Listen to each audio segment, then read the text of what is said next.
Greetings and fine morrows. It's Wayne Robson here. Getting this done a bit early, right? Because you see that up there, right? Big fucking black cloud, which means it's going to hammer it down. Now let's see if I can show you this here. You see it right on the horizon. You may, if I zoom in, be able to see some little houses. Well, there's still about half a mile to go once I get there, right? But I've got to walk all the way over there, past the transformers, right the way down there, right and up to there, right? So this is why I'm doing it early. I apologise for the wind sounds, but if I don't get this done, then it won't get done. So there's a fair lot of whack going on at the moment. Not all of it good, not all of it bad, you know. But same as usual, really. One bit of news. Next version of Mudbox is in alpha. That's all I'm going to mention. So I'm on alpha testing, and that's all I can say. But I was thinking about the Macintosh version of Mudbox and Mac versions in general. Now I've got a question for the Mac guys.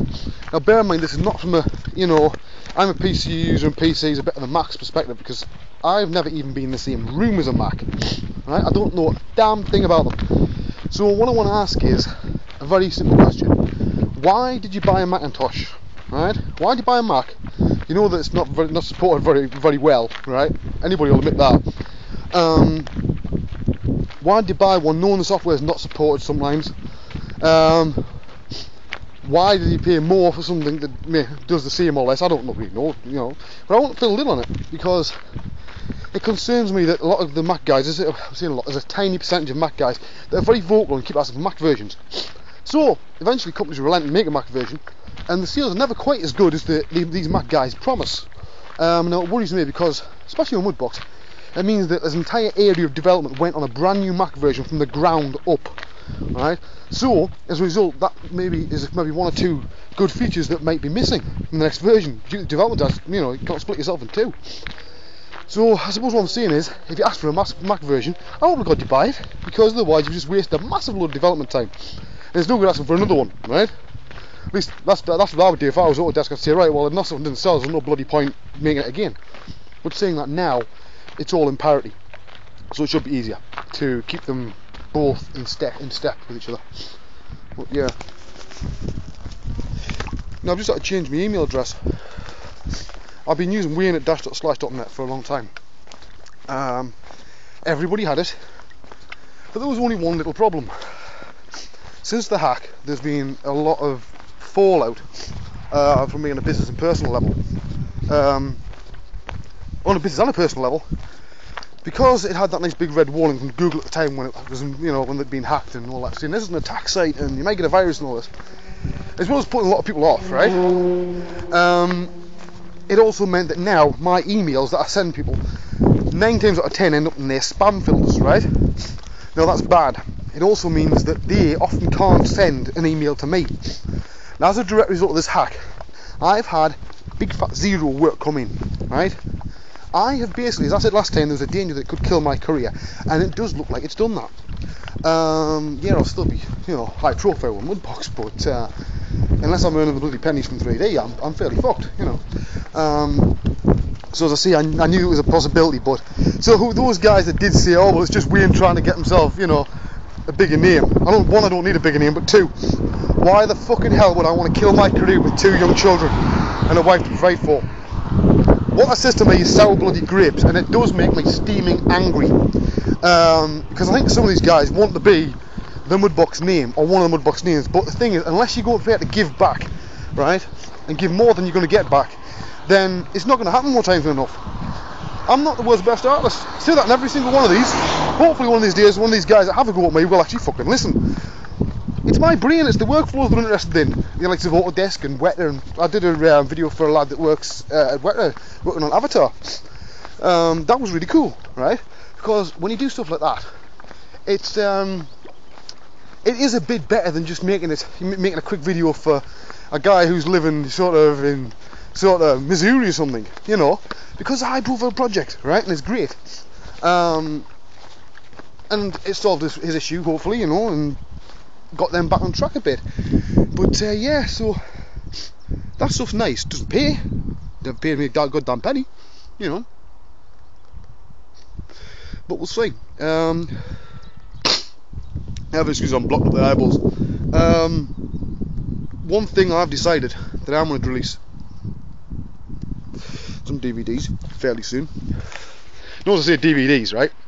And I'm not going to pick any bones about this. These are simply to keep the wolf from the door, right? And there's a lot of people asked for the ground up series and possibly the quick start ones on a DVD in high res, so basically keep a hard copy. Now I've got a DVD copy machine that I was given. Chris and Hollis gave it to us a while back, which means that I'll probably burn. I think I worked it out about let's say 5, 15, 1, 2, 3, 4. So what's that? About 20 every hour, right? Which is pretty canny. So you think about you're doing that for 12 hours. 240 discs, not bad. Multiplied by 7.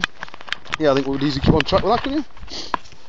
But so what I'm planning on doing is releasing anything up to 4 DVDs, either the same day or in the same week as a box set. Now I know that most people won't buy them because they can get the videos free. Now they will also be Wave 3, right? Wave 3 will not be online, right?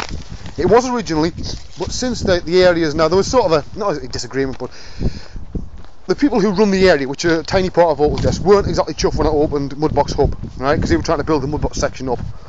But the artists kept saying they didn't like the area, you know, and something needed to be done. And the little talk was had with certain people, and Mudbox Hub appeared.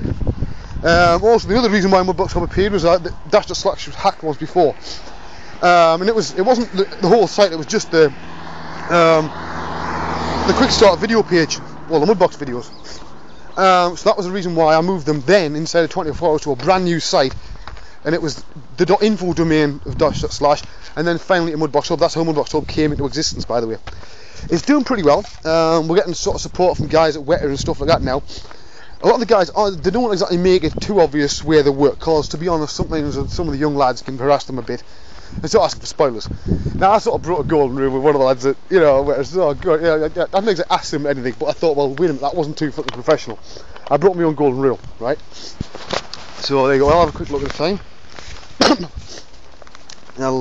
Yes, 3 minutes left. So yeah, it's as I said before, I want to know why Mac guys buy a Mac. Is it because it's nice, got a nice shiny, pretty interface, and does that make it worth less supported software? I'm really interested. I'm not being funny. I really do want to know. Now the chances of me buying a Mac are 0. Why? Because I am absolutely fucking skinned. No work's coming in. It's gone stone dead, and whoever's behind all this has managed to kill my career off. Now, yeah, there's been a lot of support from the 3D industry as a whole, behind the scenes, trying to, you know, work out who's responsible and stuff. But we'll never find out. We'll never be able to prove it. You know. So we'll see. Right, I'm going to move on in a second to part 2. And you notice I'm trying to stay positive in these now, because it was getting like a whinge thought. And I have turned into a grumpy old bastard, apparently, according to my wife. And you know something? I've got to agree. All these early nights with the baby, not good for me. 5 this morning, well, actually 5:30 this morning, I finally got to sleep. 5 o'clock this morning, Emily threw her entire feet up down the front of my t-shirt that I was wearing in bed. Not pleasant at that time in the morning. Not particularly good. But anyway, I'll see you in the next part. Bye bye.